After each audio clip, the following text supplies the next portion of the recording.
Subscribe, because what you're about to hear isn't just a crime story, it's a system. And once you see it, you won't unsee it. The body was found before sunrise. Face down, cold, still, and locked inside a place where nothing was supposed to go wrong.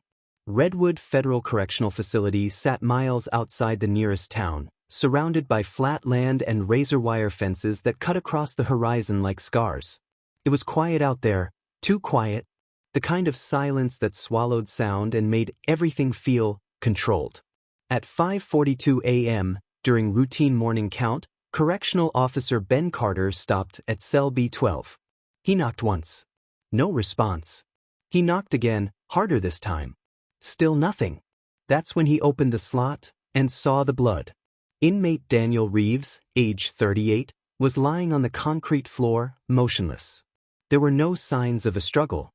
No overturned furniture. No broken fixtures. Just a body. And a tray of untouched food sitting neatly beside the bed. Detective Hannah Price arrived 2 hours later. She had been called in from the county, though cases like this rarely left internal investigation. That alone told her something was off. Very off. The hallway outside B12 smelled faintly of disinfectant and overcooked meat. Guards stood stiffly along the walls, their faces tight, their eyes avoiding hers. Price stepped inside the cell slowly. The air felt heavy, like it had been sealed, like whatever happened here didn't want to leave. Time of death? She asked without looking back. Between midnight and 2 a.m., a forensic tech replied. Price crouched near the body. Daniel Reeves' face was pale, almost gray. His eyes were slightly open, fixed on nothing. No visible trauma. No defensive wounds. No immediate cause. What about the food? She asked, glancing at the tray. The tech hesitated. It hasn't been touched. Price stood. Was he sick? No records of illness. Enemies? None reported. Price looked around the cell again. Everything was too perfect. Too still. Who was his cellmate? He didn't have one. That made her pause. Single cell. Locked door. No signs of entry. No struggle. No obvious cause of death. And an untouched meal. Price turned slowly. Pull his records, she said. Everything. By mid-morning, the prison was already tightening. Extra guards. Restricted movement. Whispers spreading faster than facts. Daniel Reeves wasn't just another inmate. He had been quiet, cooperative, predictable, the kind of person prisons were built to manage. Until 3 days ago. He stopped eating, Officer Carter said, sitting across from Price in a small, windowless office. Price leaned forward slightly. Stopped eating what? The meals. All of them. Why? Carter hesitated, then shrugged, said something wasn't right. Price's eyes narrowed. Define not right. Carter shifted in his seat. He said the food tasted different. Said it made him feel slow. Slow how? Carter looked uncomfortable now. Like he couldn't think straight. Like everything felt delayed. Price didn't respond immediately. She just wrote something down. Did anyone report it? She asked. We thought it was just prison talk. You know how inmates are. Price nodded slowly. But her mind wasn't on Carter anymore. It was on the tray. Untouched. Later that afternoon, she stood inside the prison kitchen. It was spotless. Too spotless. Rows of stainless steel counters gleamed under harsh fluorescent lights. Workers moved in tight, efficient patterns, assembling trays with almost mechanical precision.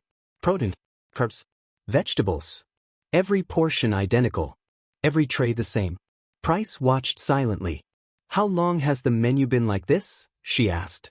The kitchen supervisor, a man named Ellis, barely looked up. Years. State approved.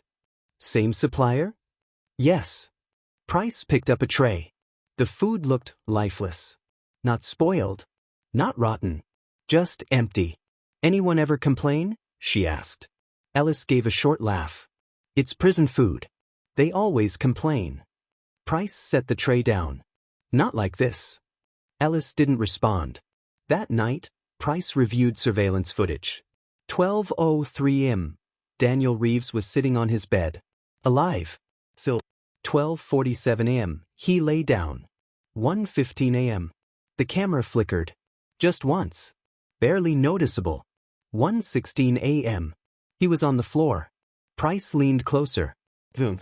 Played it again. There was no movement. No one entering. No struggle. Just a flicker. And then, he was down. Her pulse slowed. Zoom in, she said. The technician enhanced the footage. The image sharpened slightly. And that's when she saw it. Not inside the cell. Outside it. A shadow. Standing perfectly still. Watching. Price's voice dropped. Who's that? The technician shook his head. No one should be there. Check the logs. He typed quickly. Then stopped. That's not possible. Price's eyes locked onto the screen. What?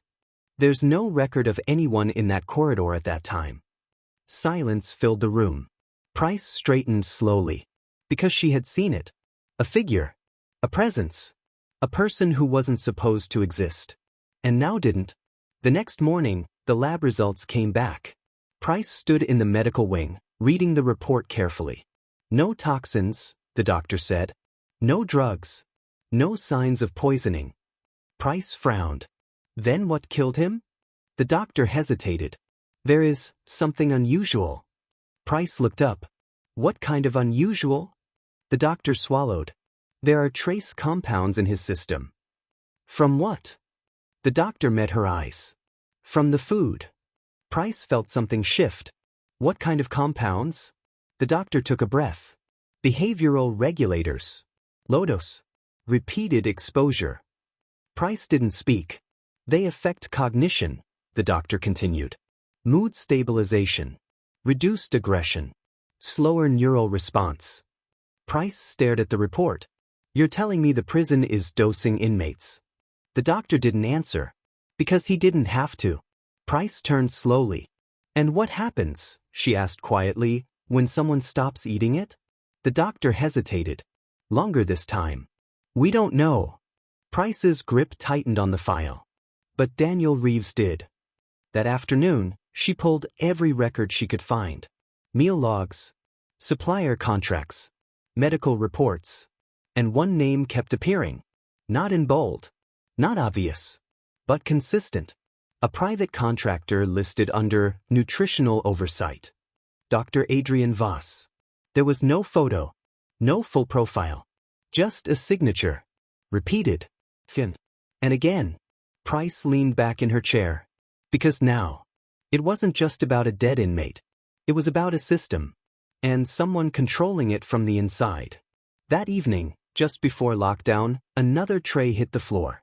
The sound echoed through the block. Chirp. Violent. Familiar. Price turned instantly. Inmate Marcus Flynn stood in the corridor, breathing hard, staring at the guards. I'm not eating it, he said. The room went silent. Price's heart dropped. Because she had seen this before. And she knew exactly what came next. The guards moved fast. Too fast. Flynn struggled. Tell her, he shouted, pointing at Price. Tell her to check the schedule. Tell her. He was cut off. Dragged away. Gone. Just like that. Price didn't move. Didn't speak. Because something in her mind had already clicked. The food. The compounds. The behavior. The routine. It wasn't just controlling the inmates. It was controlling everything. And somewhere inside that system, there were gaps. Small ones. Hidden ones. Moments where things didn't line up. Moments someone could move. Without being seen. That night, Price went back to the footage. Frame by frame. Looking for it. The flicker. The gap. And when she finally isolated it, her breath caught. Because this time, the shadow wasn't alone. There were two of them. Standing outside the cell. During a lockdown. When no one was supposed to be there. But what froze her in place wasn't the number of figures. It was what one of them was holding. A tray. Identical to the one inside the cell. Untouched. And suddenly everything changed. The tray in the shadow's hand didn't make sense. Not just because it matched the one inside Daniel Reeves' cell, but because of the timing. Meals weren't served at 1:15 a.m. Not in Redwood. Not in any prison built on routine. Detective Hannah Price leaned closer to the screen, her eyes scanning every pixel, every flicker of distortion. "Play it again," she said. The footage rolled. 12:47 m. Reeves lies down. 1:15 a.m. The flicker. 1:16 a.m. He's on the floor. But now, slowed down, frame by frame, the truth started to bleed through. At the exact moment of the flicker, the corridor wasn't empty. Two figures. Still precise. Like they were placed there. And one of them held the tray. Price felt it then. That tightening in her chest. Not fear. Recognition. "This isn't random," she said quietly. The technician beside her didn't respond. He didn't need to. Because this wasn't a glitch. It was a window. And someone knew exactly when it would open. "Pull all camera feeds across the facility at 1:15 a.m., Price said. Minutes later, the screens filled with synchronized footage. Corridors. Cells. Control rooms. The yard. Everything moved as expected. Predictable. Measured. Except for 2 minutes. 1:15 a.m. to 1:17 a.m. Across multiple cameras, there were gaps. Tiny ones. Some just a flicker. Some longer. But always at the same time. Price's voice dropped. "Who controls the camera system?" "Central control," the technician replied. "Automated scheduling with manual override access." "Who has override access?" The pause. "Warden Klein and authorized contractors." Price didn't say anything. She didn't have to. Because she already knew which name mattered. Dr. Adrian Voss. By midnight, Price was back in the kitchen. Empty now. Silent. The same place that had felt sterile earlier now felt different. Less like a kitchen. More like a staging area. She walked slowly between the counters, her footsteps echoing softly. Everything was in place. Organized. Too organized. She opened storage cabinets. Checked supply crates. Examined labels. Until she found it. A container with no label. Tucked behind standard inventory. Hidden, but not secured. Price lifted it carefully. Fine powder inside. Her pulse steadied. "Get this tested," she said into her radio. But before she could move, a voice came from behind her. "You're looking in the wrong place." Price turned instantly. Warden Alicia Klein stood in the doorway. Composed. Watching. Price didn't lower the container. "Then tell me where I should be looking," she said. Klein stepped forward slowly, her heels echoing against the tile. "You're chasing symptoms," she said. "Not the system." Price's eyes narrowed. "People are dying."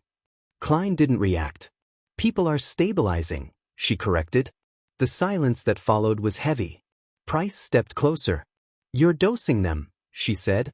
"All of them." Klein didn't deny it. "That's not your decision to make." "It wasn't mine to approve either," Klein replied. That stopped Price. For a second. "Then whose was it?" she asked. Klein didn't answer immediately. Instead, she looked past Price. "At the kitchen. At the trays. At the system. You think this starts here?" Klein said quietly. Price's stomach tightened. "Then where does it start?" Klein met her eyes. "Higher than this facility." That answer didn't feel like a lie. It felt like a warning. An hour later, Price sat alone in the surveillance room. Every screen replayed the same sequence. The flicker. The shadows. The tray. Her mind worked through it piece by piece. The compound didn't kill Reeves. So what did? She rewound the footage again. Slower this time. And then, she saw it. Something she had missed before. At the exact moment the tray appeared in the shadow's hand. Reeves moved. Not violently. Not suddenly. Just slightly. Like his body reacted. Price leaned in. "Enhance his position," she said. The technician adjusted the frame. Reeves' arm. It twitched. Just once. Before he collapsed. Price's breath slowed. "That's not natural," she said. The technician nodded. "No, it's not." Price stood up. Because now, she wasn't just looking at a system of control. She was looking at a trigger. The food wasn't just maintaining behavior. It was setting a baseline. And when that baseline was disrupted, something else activated. The tray. The timing. The shadows. This wasn't random. It was protocol. And someone was enforcing it. "Find Dr. Voss," Price said. The technician hesitated. "There's no active location for him in the system." Price nodded slowly. "Of course there isn't. But systems always leave traces." And she knew where to look. Staff access logs. Maintenance entries. Restricted zones. It took 20 minutes. And then, a hit. A section of the facility not listed on public schematics. Not marked for standard operations. But accessed. Regularly. At the same time. 1:15 a.m. Every night. Price stood up. "Where is it?" she asked. The technician pointed to the screen. "Below the east wing. Underground." That made sense. It had to be hidden. Not protected. Just unseen. Price grabbed her coat. "Get me access," she said. The hallway to the east wing felt colder. Quieter. Less alive. Guards were there. But they didn't react. Didn't question her. Didn't stop her. That was worse. Because it meant one thing. They weren't supposed to. She reached the door. Unmarked. Steel. No keypad. No label. Just a lock. "Open it," she said. The guard beside her didn't hesitate. Didn't ask. Just unlocked it. The door creaked open. Darkness inside. Cold air rising from below. A staircase. Narrow. Descending. Price took a breath. Then stepped inside. Each step echoed. Louder than it should have. Like the space itself was listening. At the bottom, another door. This one reinforced. She pushed it open. And stopped. The room beyond wasn't storage. It wasn't maintenance. It was something else entirely. Bright lights. Clean surfaces. Equipment. Monitors. A lab. And in the center, a chair. Strapped. Occupied. Marcus Flynn. His head was lowered. Body still. But alive. Price stepped forward slowly. "Marcus?" she said. No response. She moved closer. And that's when she saw it. A tray. Placed neatly on a table beside him. Untouched. And next to it a syringe. Filled with the same pale compound. "You're early, detective." The voice came from behind her. Measured. Price turned slowly. And there he was. Dr. Adrian Voss. Standing in the doorway. Watching her. Like he'd been expecting her all along. Dr. Adrian Voss didn't move. He didn't reach for anything. Didn't signal for guards. Didn't even raise his voice. He just stood there, hands loosely clasped behind his back, watching Detective Hannah Price the way a scientist watches a reaction he's already predicted. "You're ahead of schedule," he said calmly. Price didn't take her eyes off him. "You've been expecting me." A faint smile crossed his face. "Not you specifically. But someone always asks questions eventually." Behind her, Marcus Flynn sat restrained in the chair, his breathing shallow, eyes half open but unfocused. The tray beside him remained untouched. The pattern was repeating. Price stepped slightly to the side, positioning herself between Voss and Flynn. "What is this?" she demanded. "What are you doing to them?" Voss glanced at Flynn briefly, then back at her. "Stabilizing a volatile population," he said. "Refining behavioral outcomes. You're drugging inmates. I'm regulating them." Price's voice hardened. "Daniel Reeves is dead." Voss didn't flinch. Daniel Reeves deviated. The word hit harder than expected. "Deviated?" Price repeated. "Yes," Voss said. "He removed himself from the system." Price's jaw tightened. "By refusing to eat." Voss nodded once. "And that gets him killed?" she asked. For the first time, Voss's expression shifted, just slightly. "Not killed," he said. "Unregulated." Price felt something cold settle into her chest. "What does that mean?" Voss stepped forward slowly, entering the light. "It means," he said, his body reacted outside controlled parameters. Price shook her head. "That's not an explanation. It's the only one that matters." Price's mind raced. The compound in the food wasn't just suppressing behavior. It was maintaining something. A balance. And when that balance was removed, something else took over. His nervous system, Voss continued, almost clinically, had adapted to the compound. When he stopped ingesting it, his baseline destabilized. Price stared at him. You're saying he needed it to function? I'm saying, Voss replied, he became dependent on structure. Price gestured toward Flynn. And him? Voss glanced at the restrained inmate. He's at the threshold. Threshold of what? Voss didn't answer immediately. Instead, he walked past her. Unhurried. He picked up the syringe from the table. Held it up slightly, examining the pale liquid inside. The system works, he said quietly, until someone refuses it. Price's pulse spiked. Put that down. Voss ignored her. When they stop eating, he continued, their perception changes. They begin to notice inconsistencies. Price's voice sharpened. The gaps. Voss looked at her. Now he smiled. Yes, he said. The gaps. Price felt it click. The flickers. The shadows. The impossible movements. They weren't just system failures. They were visible only to people no longer affected by the compound. They're not hallucinating, she said slowly. No, Voss replied. They're seeing accurately. A heavy silence filled the lab. Does that mean everyone else wasn't? Price's voice dropped. You're not controlling them, you're controlling what they can perceive. Voss didn't deny it. Selective awareness, he said. Simplified environments reduce conflict. Price stared at him. You're filtering reality. Improving it, Voss corrected. Behind them, Flynn shifted weakly in the chair. His fingers twitched. His breathing quickened. He's already starting to see it, Voss said. Price turned back. See what? Voss stepped closer to Flynn and gently tilted his head upward. Flynn's eyes opened wider, not fully aware, but focused, locked onto something, not in the room. Tell her, Voss said softly. What do you see? Flynn's lips moved. Barely. There's more. Price's heart pounded. More what? Flynn's voice trembled. More people. Price froze. What? Flynn's eyes darted slightly. Tracking. Following something invisible. That is standing in the corners. Price turned instinctively. The room looked empty. Just her. Voss. Flynn. But Flynn shook his head weakly. No, not empty. Price's pulse spiked. Because suddenly, every flicker, every shadow, every frame from the footage felt real. You're not seeing them, Voss said calmly, because you're still within the system. Price's breathing slowed. No, she said. That's not possible. Voss tilted his head slightly.